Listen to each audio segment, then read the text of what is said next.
네, 현재 미증시 3대 지수 파랗게 멍이 든 모습입니다. 특히 다우지수는 0.66% 하락하고 있다는 점 전해드립니다. 저희 기업공시연구소 병영인 대표님과 함께 국내장 전략까지 함께 짜볼게요. 어서 오십시오. 네, 반갑습니다. 네, 반갑습니다. 네, 이제 금리 추측 게임이 시작이 되고 있습니다. 어차피 시장은 9월 인하를 예상을 하고 있는데 2회가 아니라 올해 한 번에 그칠 것으로 전망을 하고 있잖아요.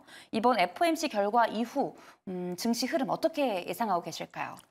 우선 가장 큰 부분들이 시장에서 가장 큰 관심받는 부분, 점도표의 수정이 있을까라는 부분인데 지난 3월의 경우에는 사실 이 물가지표들이 좀 과일 양상에 있었죠, 1분기가요. 그럼에도 불구하고 이 점도표 수정을 하지 않았습니다. 그런 특이점들이 있었기 때문에 하반기에 금리나 3번은 하지 않겠는가라는 어떤 기조가 좀 있었고, 다만 이런 기대감들이 근본 이 5월에 고용지표가 좀 더 과열 양상을 좀 보였던 측면들 때문에 이번 FOMC 정례 회의에서는 아마 이 점도표의 수정은 좀 불가피하지 않을까. 그런데 우리가 보수적으로는 1회, 많게는 한 2회 정도다라는 전망들이 좀 나오고 있는데, 이게 우선은 뭐 7월에 관련된 금리나 기대감들이 유럽에서 먼저 금리 인하를 했기 때문에 7월에도 먼저 할 수 있는 것 아닌가라는 기대감들이 솟고 있었거든요. 네. 그런데 예상치를 좀 더 상회했던 고용 지표 때문에 사실 연준의 부담으로 좀 작용하지 않을까라고 보고 있는 측면.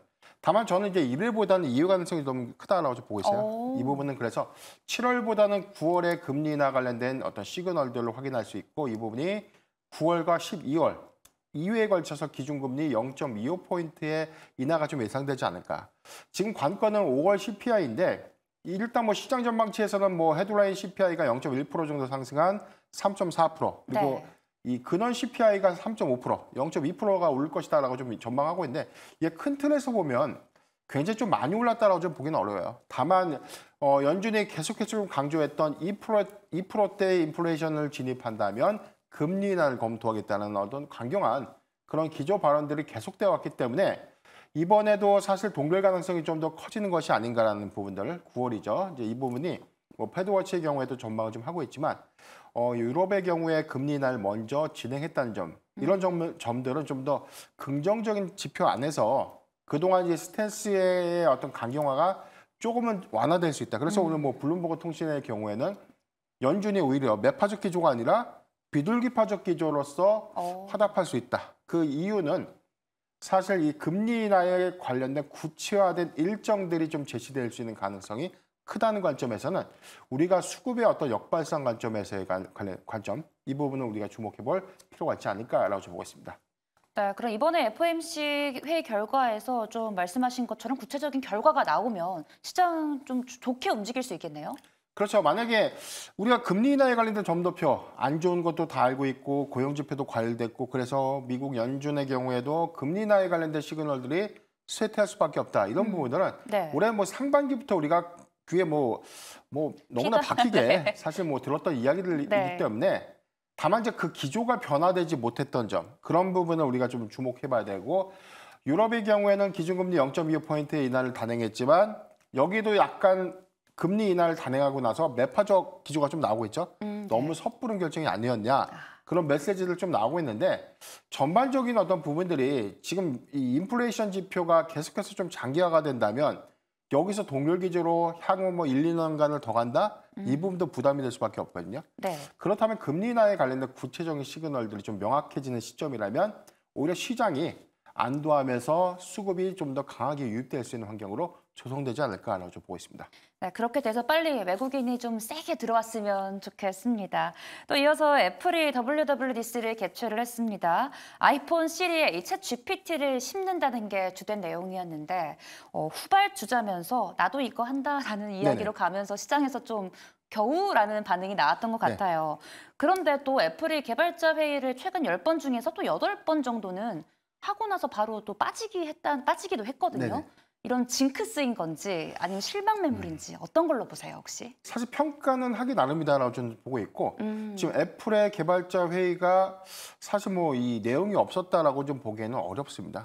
왜냐하면 애플이 다소 삼성전자에 비해서 좀 늦었지만 AI 전략을 가속화했다는 점. 그래서 뭐 iOS 18 업데이트 버전이 하반기에 출시될 수 있고, 여기서는 음성 통화 녹음 그리고 요약 관련된 버전을 AI 서비스를 탑재해서 하겠다. 근데 이 부분이 네. 온디바이스 AI 주요 기능들과 거의 뭐 비슷하죠. 오.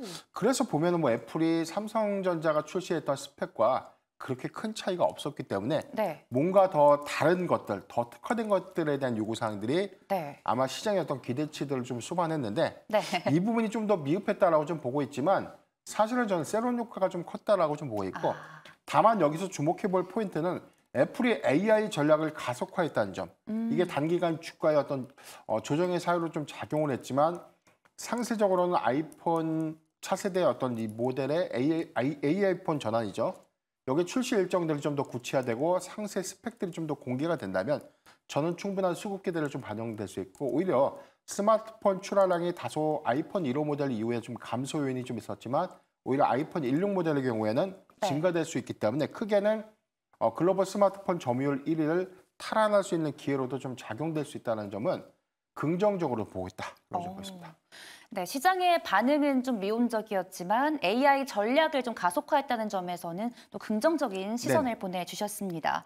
또 근데 이런 세론성 뉴스 이번 소식으로 국내 증시에서 LG 이노텍이랑 BHI 많이 빠졌습니다. 네. 그러면 지금 저점 매수해도 괜찮을까요? 그렇죠. 지금 아이폰 관련 종목들이 오늘 특히나 많이 빠졌어요. 하락폭이 네. 좀 더 컸는데 사실 그 기대감으로 좀 수반한 것은 맞아요. 아, 애플의 스마트폰 점유율이 좀 더 증가될 수 있고 AI 산업이 네. 가속화되면서 애플의 외형 가치, 즉 가이던스가 좀 더 상향될 수 있다는 기대감들이 애플향 부품주들의 낙수 효과로 좀 작용됐다. 그래서 뭐 리포트에서는 삼성전기나 LG 이노텍, 뭐 BH 뭐 이런 종목들이 추천 대상 종목들로도 좀 선정도 되긴 했었는데 네. 사실 가장 크게 아이폰 1호 모델에 연동돼서 부품을 공급하고 있는 그런 종목들이 사실상 뭐 아이폰 1호의 판매량들이 좀 주춤했던 그런 계기에서 4분기와 1분기 실적 정체를 맞았던 건 맞습니다. 그런데 AI 산업에 대한 가속화 부분, 그래서 아이폰 16 모델이 정식적인 어떤 출시 기대감들을 좀 갖고 글로벌 흥행 기조로 좀 더 이어진다면 네. 저는 스마트폰 판매량은 1호 버전에 비해서는 오히려 크게 좀 증가될 수 있는 부분들. 이 부분은 실적이 개선될 수 있고 오히려 판매량 증가 부분을 고려한다면 BH와 LG 이노텍의 경우에는 실적이 개선될 수 있다. 즉 하반기부터 개선될 수 있는 요인이 있다고 좀 보이기 때문에 낙폭 조정의 경우는 오히려 좀 모아갈 수 있는 구간이다라고 보고 있어요. 오히려 상세 스펙이 좀 더 공개될 수 있고 신규 모델에 관련된 출시 일정들이 다시 한번 좀 부각이 된다면 네. 다시 한번 수급이 반영될 수 있다는 점 참고하시면 좋을 것 같습니다. 네, 뭐 수요 증가, 판매량 증가, 여기서 실적 개선이 숫자가 찍히면 또 이 두 기업이 잘 가지 그렇죠. 않겠습니까? 네, 그런 또 긍정적인 시선 보내주셨고요. 최근에 이제 뉴욕 증시하면 빠질 수 없는 게 퍼스트솔로 아니겠습니까? 네. 요즘에 이 태양광 관련해가지고 미국에서 흐름이 정말 좋습니다. 국내 증시 그러면 뭐 미국에서도 중국을 태양광 제재하는 것도 있으니까 이쪽 주시하면 괜찮지 않을까요?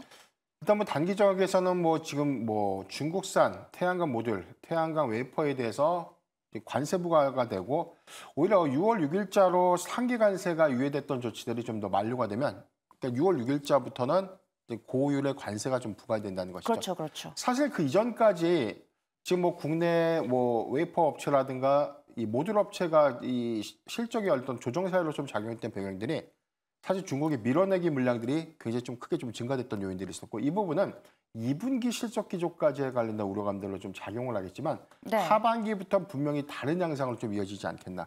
퍼스트 솔라의 경우는 뭐 UBS가 목표 주가 상향을 좀 했었고요. 오히려 데이터 센터형 전력 수급에 관련된 대안으로 신재생에너지가 계속해서 좀 부각되고 있죠. 그래서 뭐 태양광이라든가 풍력 섹터가 계속해서 그 관심 대상, 뭐 최근에는 뭐 수소라든가 연료전지 관련 종목들도 상승한 바는 좀 있어서 저는 이게 일회성으로 좀 국한되는 것이 아니라 인프라주, 전력 인프라주, 전력기기주가 강했지만 아직 미국의 대선 불확실성들이 해소되지 않았던 요건들이 좀 컸고 이 네. 부분이 좀 더 완화되는 기조가 있다면 전 분명 신재생 에너지에 관련된 수급은 계속해서 확장될 수 있다. 이 부분을 주목하지 않으려고 말씀드리겠습니다. 네, 미국도 마찬가지고 국내 증시에서도 이 신재생 에너지, 뭐 ESS, SOFC 쪽 흐름 굉장히 좋을 것이다. 연속성 갖고 지켜봐도 된다라고 말씀을 해주셨습니다. 또 이번에 GM이랑 포드의 5월 전기차 판매량이 정말 큰 폭으로 증가를 했습니다. 또 이에 더해서 미국 국토안보부에서 중국산 배터리를 사용 금지하는 법안이 또 미 하원에 발의가 됐다라는 보도도 나왔는데 이제 국내 2차 전지 이제 좀 주도 섹터로서 내다봐도 괜찮을까요? 그래서 이제 2차 전지 관련 종목들, 2차 전지 섹터를 좀 보유하고 있는 투자자들이 과연 좀 바닥을 찍고 올라간 것인가 걱정이 좀 굉장히 큰데 네. 사실 저는 반은 맞고 반은 틀리다고 보고 있어요. 어떤 그러니까 부분이 우리가 맞아요? 크게는 네. 올해 하반기까지 크게는 2025년도 상반기까지 전기차 업황의 회복세는 좀 더딜 수 있습니다. 그렇지만 이 부분은 모두 주가에 선반영됐다는 관점에서 우리가 판단을 해야 되고요. 네. 여기 더해서 반등의 트리거가 좀 될 수 있는 것, 상승의 트리거로 좀 작용될 수 있는 부분은 첫 번째, 리튬 가격이나 니켈 가격이 계속해서 좀 상승을 해줘야 되고 두 번째는 전기차에 관련된 보조금 정책들에 대한 변화가 좀 더 지속돼야 되고 금리나 시그널들이 명확하게 좀 이루어진다면 전기차의 판매량들이 좀 더 증가될 수 있는 요인인데 다만 1분기 대비 2분기에 완화 효과가 있고 올해 상반기보다 하반기에는 소폭 완화될 수 있는 시그널들이 좀 있지만 네. 저는 본격적인 어떤 회복은 2025년도 하반기입니다. 2025년. 그렇죠. 미국의 내년. 합작 네. 공장이 본격적인 가동을 좀 앞두는 구간. 여기서 증설 투자에 관련된 또는 신규 투자에 관련된 가동이 본격화된다면 배터리 셀의 경우에는 사실상 이 단가에 대한 메리트가 좀 생기면서 오히려 차량의 경쟁력들이 좀 더 생길 수 있는 부분이거든요. 네. 그렇다면 2차 전지의 선행 지표를 우리가 6개월이다라고 보면 올해 하반기부터는 오히려 집중해서 봐야 되는 섹터가 2차 전지인데 네. 지금도 낙폭이 크기 때문에 지금부터 모아가는 전략은 유효하다라고 좀 말씀드리겠습니다. 네, 금리나 시그널이 확인이 되면 정말 계속해 오를 일만 남았다라는 말씀을 해주셨습니다. 그럼 탑픽은요? 예, 저는 탑픽을 사실 오늘 전체적인 어떤 상황들을 좀 봤을 때 좀 제약 바이오 섹터 수급이 일시적인 좀 정체 흐름 좀 있었지만 저는 오늘 펩트론을 좀 갖고 왔는데요. 오늘 종가가 1.8% 하락 마감했던 41,000원에 좀 마감했던 차트는 전형적인 정배열 차트입니다. 아스코 행사 이후에 지금 21일 예정되고 있는 미국의 당뇨 학회가 좀 예정되고 있고 여기서는 관련돼서 비만 치료제 관련된 어떤 연구 성과라든가 일라이 릴리 또는 노보노디스크에 관련된 다음 버전의 어떤 이 비만 치료제 고도화 부분을 좀 주목해야 되고요. 네. 두 번째는 한미약품의 국내에서 뭐 가장 빠르게 K 비만 치료제를 좀 개발하고 있는 모멘텀들 여기 관련된 임상 성과 5종에 관련된 이런 모멘텀들 좀 주목해 보면 비만 치료제 관련된 수급이 단기적으로 좀 부각될 수 있다는 점 참고하면 좋을 것 같습니다. 네, 지난주에 대표님이 PSK홀딩스 가져오셨었는데 네네. 정말 좋은 수익을 보여줬거든요. 오늘 또 펩트론 보내주셨습니다. 오늘은 기업공시연구소의 변영인 대표님 여기까지 하겠습니다. 고맙습니다.